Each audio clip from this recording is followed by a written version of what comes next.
ಹೆಣ್ಣು ಒಂದು ಮನಸ್ಸು ಮಾಡಿದರೆ ಭೂಮಿಯ ಮೇಲೆ ಸ್ವರ್ಗನೇ ನಿರ್ಮಾಣವಾಗುತ್ತಂತೆ. ಶ್ರೀಮತಿ ಡಾಕ್ಟರ್ ನಾಗಲಕ್ಷ್ಮಿ ಚೌಧರಿ ಮೇಡಮ್ ಅವರು ಬೀದರ್ನಲ್ಲಿ ಕಾಲಿಟ್ಟಿದಾಗ ನಿಜಕ್ಕೂ ಆ ಒಂದು ಬಡವಣಿಗೆ ಎಂತ ಒಂದು ಕಳೆ ಬಂತಂದ್ರೆ ಸುಲೋಚನಾ ಅಂದಿ ಫಸ್ಟ್ ಟೈಮ್ ಮೇಡಮ್ ಇನ್ಸ್ಟಾದಾಗ ಮತ್ತೆ ಫೇಸ್ಬುಕ್ ದಾಗ ಎಲ್ಲಾ ಕಡೆ ಹೆಲ್ಪ್ ಮಾಡೋದ್ ನೋಡ್ದೇವು, ಕಾಂಟ್ಯಾಕ್ಟ್ ಮಾಡ್ದೇವ್ ಸರ್. ಮಾಡಿ ನಮ್ದು ಏರಿಯಾ ಮೇಡಮ್ ಹಿಂಗ್ ಗರೀಬ್ ಕಾಲನಿ ಅಂತಂದು ಹಿಂಗ್ ಬಹಳ ಕಷ್ಟ ಅದ, ನೀರಿಲ್ಲ ಮತ್ತೆ ಕಂಬ ಇಲ್ಲ, ಅದ್ರ ವ್ಯವಸ್ಥೆ ಮಾಡ್ಕೊಡ್ರಿ ಮೇಡಮ್ ಅಂತಂದು ನಾವು ಫೋನ್ ಹಚ್ಚಿ ಮೇಡಮ್ಗೆ ಹೇಳಿ ಸರ್.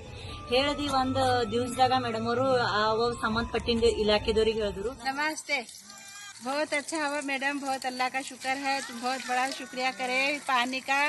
हमें बहुत तकलीफ जा रही थी, बुढ़े आदमी को बहुत दुआ मिलती है तुम्हारे को। देखो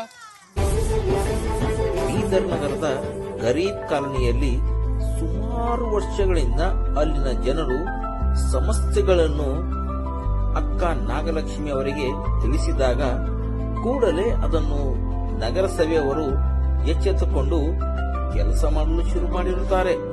ಬಡವರ ಬಡವಣೆಗೆ ಹಾಗೆ ಬಂದಿದೆ.